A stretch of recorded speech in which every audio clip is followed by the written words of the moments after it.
me see if that fixes it. It didn't. So here is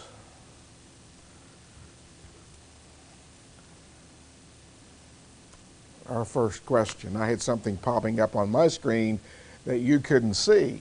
So, how much info is available, and can you provide any examples from secular historians who lived when Christ lived or shortly thereafter that support what is written in the New Testament? Were any historians eyewitnesses to New Testament events? Also, do we have any info or examples from secular historians before Christ lived that support what is written in the Old Testament? Well, the answer to this question is that yes, there is corroboration for biblical people and events and places in secular sources.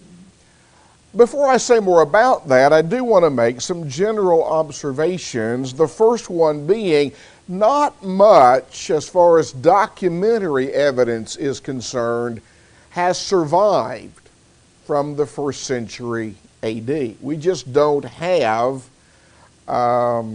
that kind of evidence that has survived.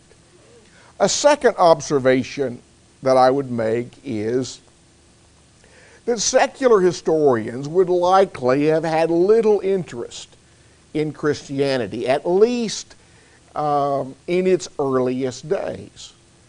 Luke tells us in Acts 28:22 that the Lord's church was described as a sect everywhere spoken against. A third observation that I would make, and I think this is important, that the absence of evidence is not the evidence of absence. In other words, just because secular historians maybe don't mention something, that doesn't mean that the Bible is incorrect, that these biblical people, places, and events are just fiction.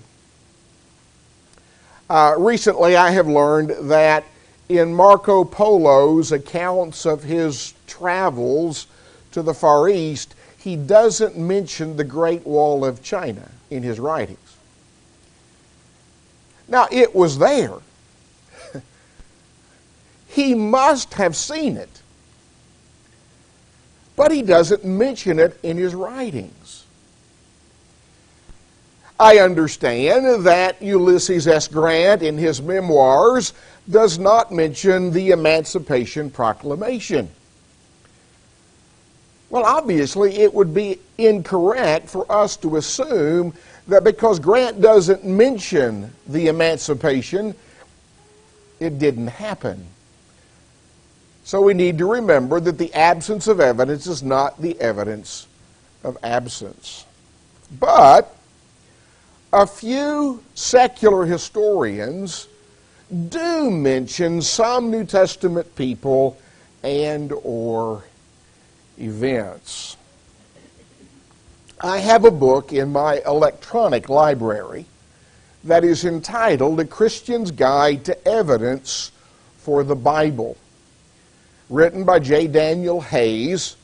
It is subtitled 101 Proofs from History and Archaeology. And if I can get the technology to work, thanks to Barry's help. Okay, well, what happened? Like I said, if I can get the technology to work, well, it worked earlier. That's okay, Barry. Don't worry about it.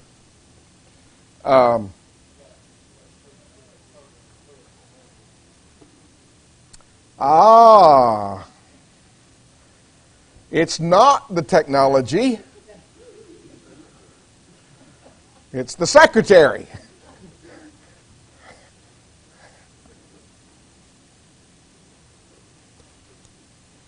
Okay. Now, I'm not sure this is such a good idea anyway, because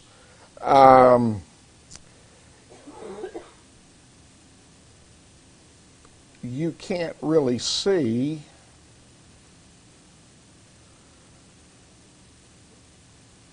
much.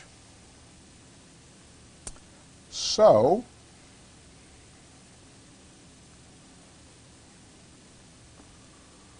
we're going to scrap that idea, all right?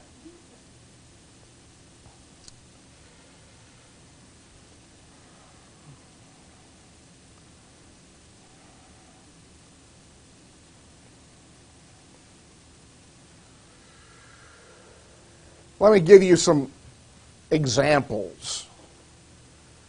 The Kirk monolith of Shalmaneser III mentions King Ahab that we read about in the Old Testament. Now, obviously, if you had that book that I was referring to a moment ago, you could read a lot more details than what I'm just going to quickly mention. The Cyrus cylinder mentions the capture of Babylon by the Persians. And so I'm just quickly mentioning some evidence from secular sources and archaeology.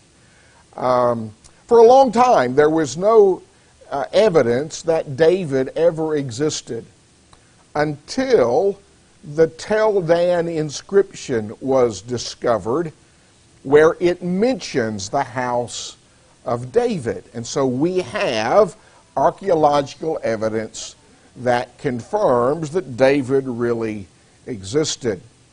The Assyrian prism mentions the fact that Hezekiah paid tribute to the Assyrian king, and we read about that in 2 Kings chapter 18, verses 13 through 16. Incidentally, the tunnel that Hezekiah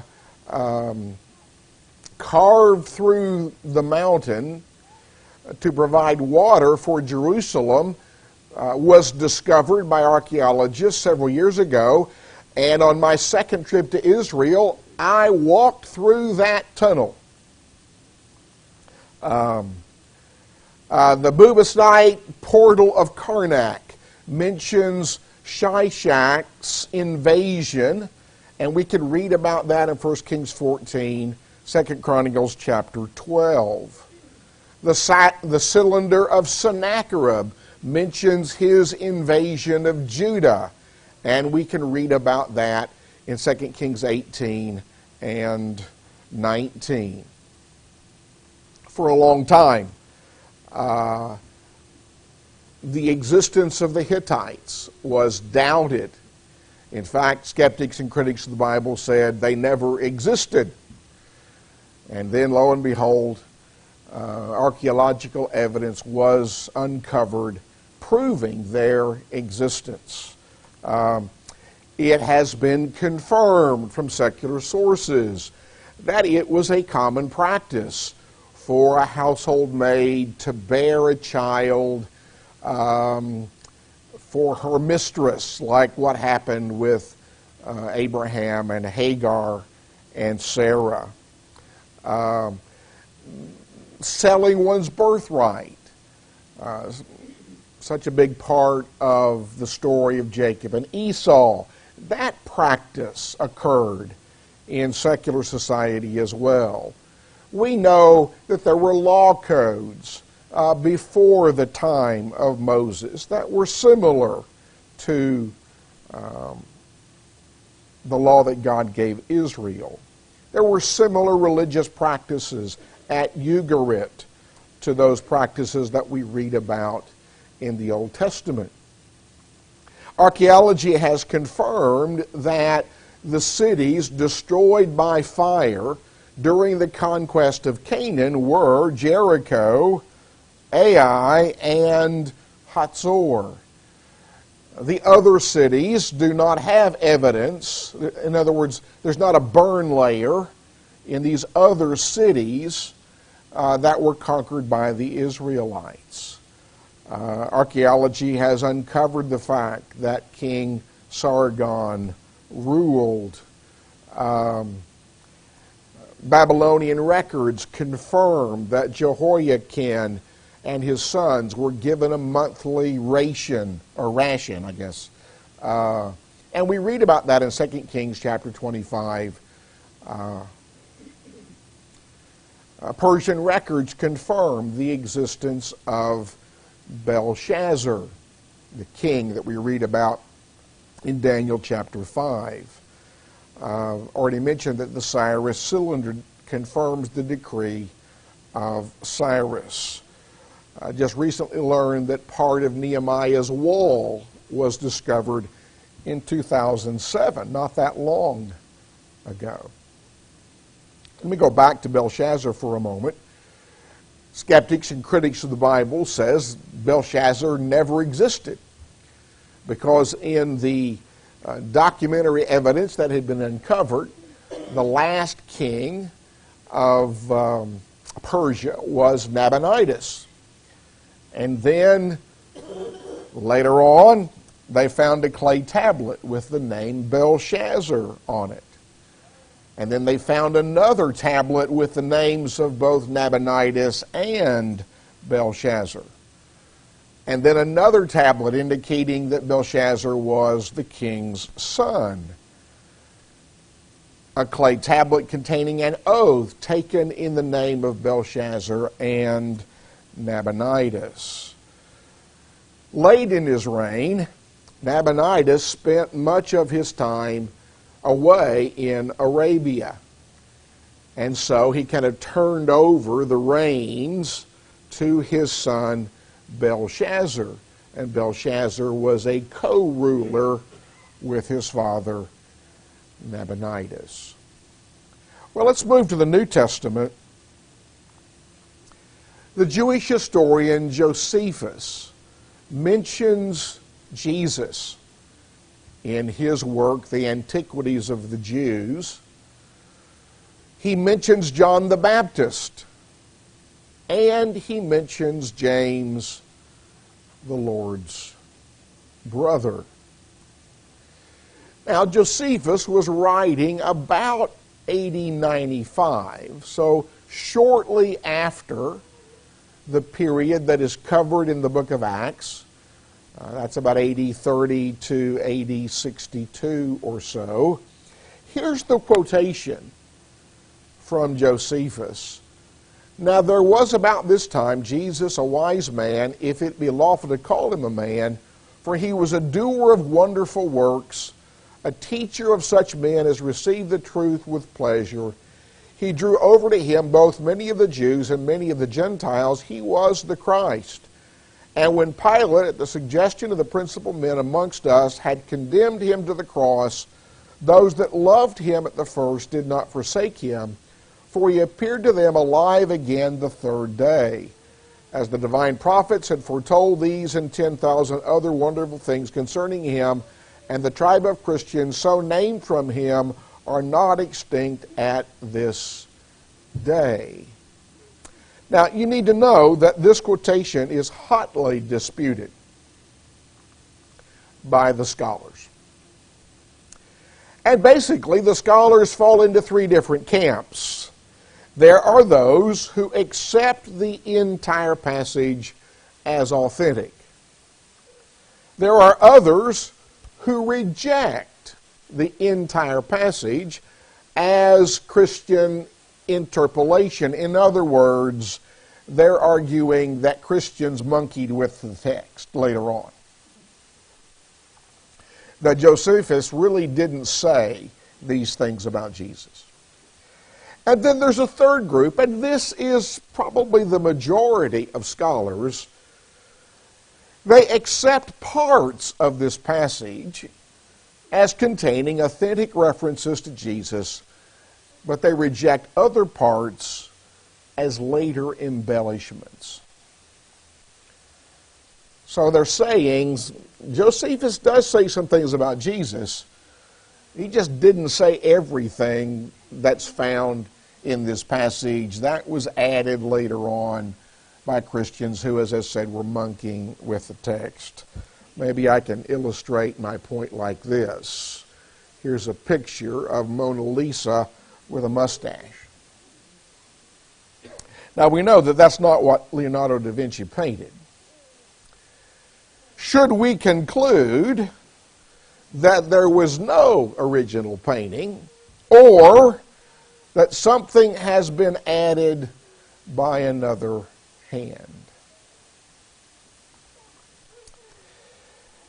There is some evidence that the quotation that I shared with you a moment ago may not have been what Josephus wrote, because an Arabic text of this passage has been discovered that reads differently. At this time there was a wise man who was called Jesus, and his conduct was good, and he was known to be virtuous, and many people from among the Jews and the other nations became his disciples. Pilate condemned him to be crucified and to die, and those who had become his disciples did not abandon his discipleship. They reported that he had appeared to them 3 days after his crucifixion, and that he was alive accordingly. He was perhaps the Messiah, concerning whom the prophets have recounted wonders. This text reads differently than the text that I read just a little bit ago.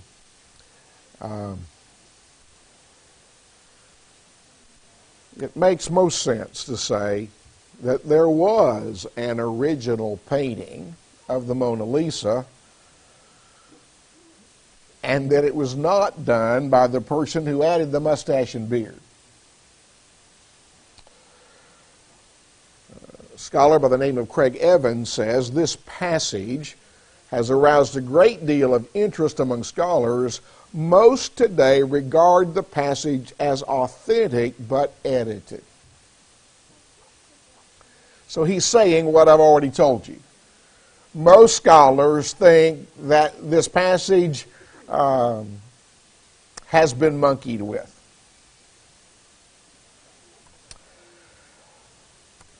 Josephus refers to James, the brother of Jesus. And there's really no doubt, as far as I know, about this passage. He writes, Festus was now dead, and Albinus was but upon the road, so he assembled the Sanhedrin of judges and brought before them the brother of Jesus, who was called Christ, whose name was James. And here's what he says about John.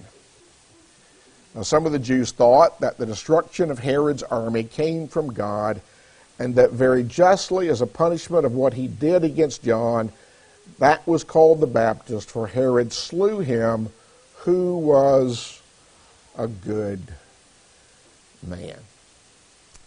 There are references to Jesus in the Babylonian Talmud, references to Jesus in a letter written by Pliny the Younger to the Roman Emperor Trajan, and I am skipping all of that information. The Roman historian Tacitus refers to Christus and Christians when he discusses Nero's persecution of Christians in Rome.